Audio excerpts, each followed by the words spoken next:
Yo, what's up, guys? What a phenomenal game this was tonight between the Toronto Raptors and the Denver Nuggets, guys. But unfortunately, the Raptors fall short, losing to the Nuggets tonight, 121-115, guys. But what an incredible game that was, guys, from start to finish. Playoff type feeling game. Such a great game from start to finish. Both teams scoring at will.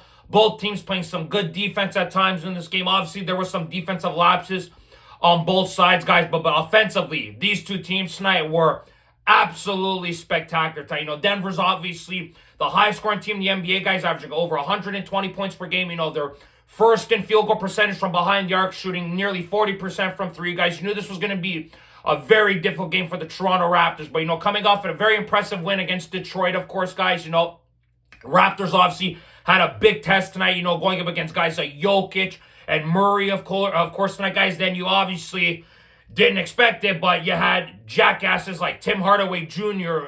Being an absolute thorn on the side tonight for the Raptors, guys. But, the Raptors started off the game well. I thought they were playing really good ball, moving the ball well, making their shots, playing some good defense. Now, obviously, Raptors had some turnovers in the first half. They had 8 turnovers in the first half. I'm pretty sure we're protecting the ball good enough. Denver was taking advantage at times in the first half, especially in the second quarter, guys. Denver was really making some wide open shots, breaking the Raptors down defensively, collapsing them in the middle, kicking it out to the three guys, So Denver did some really good things offensively, but so did the Raptors. You had Jacoby Walter, who had a really impressive first half, guys, scoring 3 3-pointers, having 11 points, leading the Raptors and scoring in the first half. I thought Jacoby was fantastic. Even Jakob was good, having 8 points at the halftime whistle, guys. You had RJ with 9, Scotty with 7. B.I. had the quietest quarter, or quietest half, I felt, guys, with only 4 points on one of 4 shooting. But the Raptors kept it close. You were down by 4. Like I said, you were moving the ball well. You're making your shots. You're shooting 43% from the field, 35% from 3. That's not horrible, not amazing. Rebounds were pretty much even. Denver was shooting 49%, guys, from the field, 31% from 3. So things were a little bit even on that standpoint, guys. Even on offensive rebounds, Raptors had 6 more assists than Denver at halftime. Denver had 1 more steal. We had a few more blocks at halftime, guys. Denver did protect the ball a bit better, only having 4 less turnovers. They had 30 points in the paint, the Nuggets, compared to the Raptors' 18. Obviously, Jokic is massive. Obviously, you're not going to be able to stop a guy like him. It's only about limiting him, making his life difficult. At times the Raptors did a good job doing that, but then obviously there were some times where Jokic got some easy baskets, of course. They had 8 second chance opportunities compared to our 2. We both had 12 fast break points apiece, and then 8 points off turnovers for Denver, 7 for us. It was a really even first half, guys. I felt the Raptors were better, a little bit better in the first quarter. Denver was a little bit better in the second quarter, but a very, very tight game through the first half, guys. But then after, in the second half, the Raptors in this third quarter, like, my God, this might have been the best third quarter they've played this season. I don't know what other third quarter, guys, that I can recall that the Raptors shot the ball with incredible efficiency, how the Raptors protected the ball, didn't turn it over. The ball movement was spectacular. Their shot making was incredible. The Raptors didn't miss a shot for like 8 bloody minutes in the third quarter. They shot like 13 of 15 from the field, shooting over 75% from the field in that third quarter. Like, I was jaw-dropped from what I was witnessing with the Raptors. Quickly was making threes. Scotty had that incredible behind-the-back pass to Jakob Poeltl, of course. You had some great ball movement by the Raptors in general with driving the lane and kicking it out to threes. Quickly was making some shots in this game, especially in the third quarter. He really stepped it up in the second half, I felt, for the Raptors. And then Brandon Ingram started getting it going a bit after having a quiet first half. He had 8 points in the third quarter alone, guys. So Raptors did a great job, moving the ball, making their shots, quickly, like I said. He was spectacular, I felt, in that third quarter, making some wide open threes. Jamal Shed missed a wide open 3. That really pissed me off. He missed a couple shots there that ended up costing the Raptors in this game. Jacoby was making shots like what RJ was doing, but Jakob Poeltl himself tonight was absolutely spectacular in this game today, guys. Jakob Poeltl, after having a double-double against Detroit, tonight having another incredible game for the Raptors, guys. Jakob was absolutely spectacular tonight, guys. But the Raptors in that third quarter alone were incredible, guys. Outscoring Denver 41-28, man. It was a thing of beauty that third quarter, just completely shutting Denver down defensively.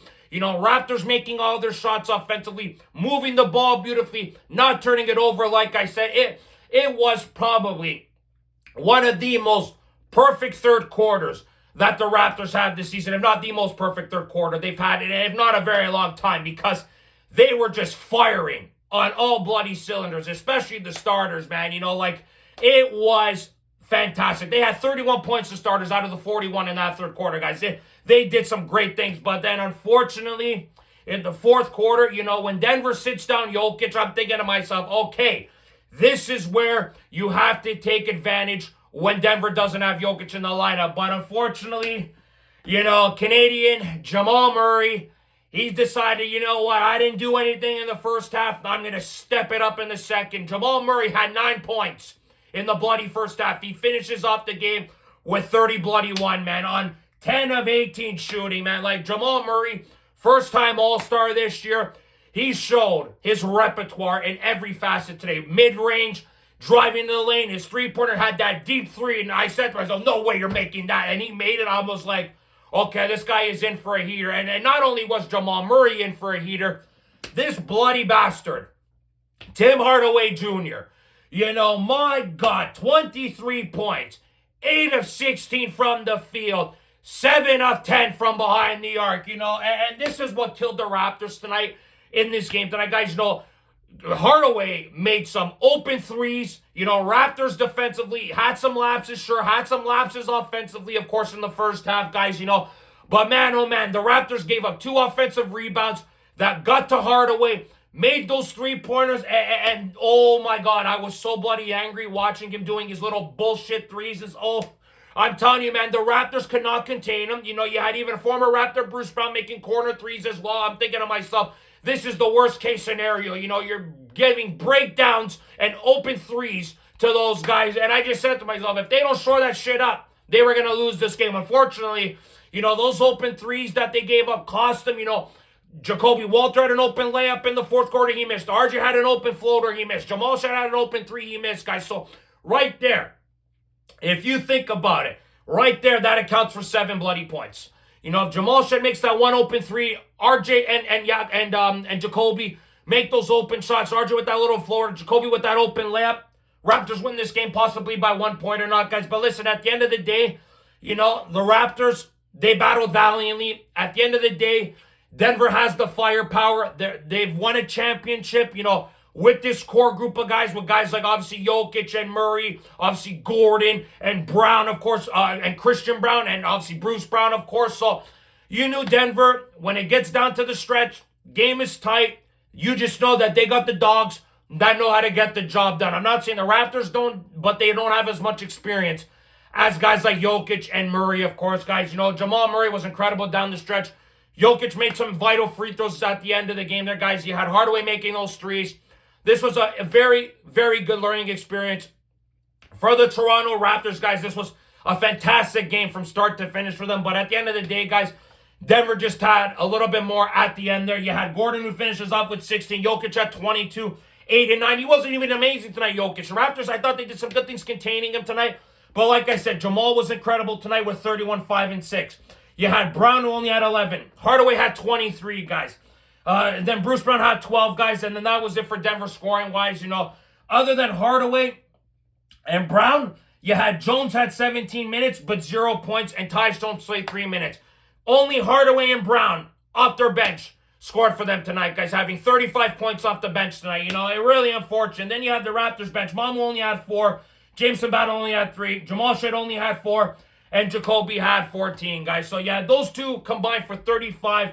And then you got the Raptors who combined for 18, 19, 20, 22, 23, 24, 25 points, guys. So, you know what? 10 extra points from the Nuggets off the bench there. Unfortunate situation there for the Raptors. I thought Jacoby played really well in this game time. His defense is improving. His shot making is improving, So I really like what I've seen from Jacoby Walter. His progressions have been getting better and better through the season, guys. But listen, at the end of the day, Raptors got a little bit cold in the fourth quarter there at the beginning. They finished off the game shooting 51%. Denver finishes up with 54%. Raptors shooting 32% from 3, shooting only 10 of 31. Denver shooting 47%, 14 of 30, guys. Like I said, Denver, best shooting three-point team in the league. There you go right there. Raptors and Denver shooting 76 and 74%. Raptors 74, Denver 76, guys. Raptors had 11 offensive rebounds compared to Denver's 9, but unfortunately, Denver had 16 second chance points compared to the Raptors' 8. So Denver was able to take advantage of their second chance opportunities compared to the Raptors, guys. 32 assists for the Raptors on 44 field goals made. Denver had 26, guys. Then we had 8 steals for the Raptors, 5 for Denver, 4 blocks for us. Scotty's block on Jokic.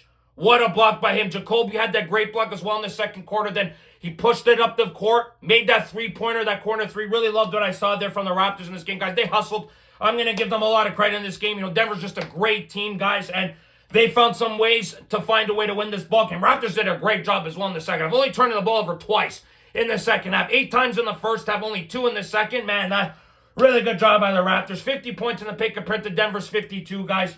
And then you had 16 second chance points, like I mentioned, compared to our 8. Denver had 12 fast breaks points. We had 18. And then Denver had 14 points off turnovers. We had 15, guys. It was a very, very tight game, like I've been saying from start to finish. But Denver has those superstars. They got the dogs. They found a way to get those extra buckets, those extra fouls, and they find a way to win this game. Denver's been struggling a bit as well, guys. They've been a little bit below 500 the last 21 games or just above. So they haven't been playing some great ball as of late, especially since Jokic and Aaron Gordon were out, guys. So, listen, at the end of the day, Raptors, this was a tough loss for them. Played incredible tonight. You got a game against Phoenix on Sunday after you just beat Phoenix not that long ago. You get back on the schneid. Luckily enough, Atlanta didn't win tonight. Their 11-game winning streak is snapped thanks to Houston, of course. You got Miami. You guys got Orlando, of course. You got Philadelphia. Those guys are below half a game below the Raptors, of course, guys. So things are getting very, very tight in the Eastern Conference. Thank God, like I said, Thing lost tonight. Atlanta lost tonight. Hopefully Orlando loses tomorrow. They're playing the Lakers. Miami's got Houston tomorrow night, guys. So hopefully those guys lose. And then we'll see how the Raptors do on Sunday, guys. But really unfortunate loss tonight for the Raptors, guys. If they had just made a couple extra baskets, got some stops on defense, they would have found a way to win this game tonight, But give this team some credit, the Raptors. They battled valiantly tonight through 4 quarters. Denver just had a little bit more than us tonight, guys. We'll see how they do on Sunday against the Suns, guys. We'll love your thoughts and opinions on this game tonight, guys, against the Nuggets. Very incredible game tonight, guys. Fantastic ball game, to say the least, guys. We'll love your thoughts and opinions, guys. Like this video. Subscribe if you guys want to see more content. Go Raptors, go as always, guys. See you guys on the next episode of Raptors Unfiltered. Ciao, guys.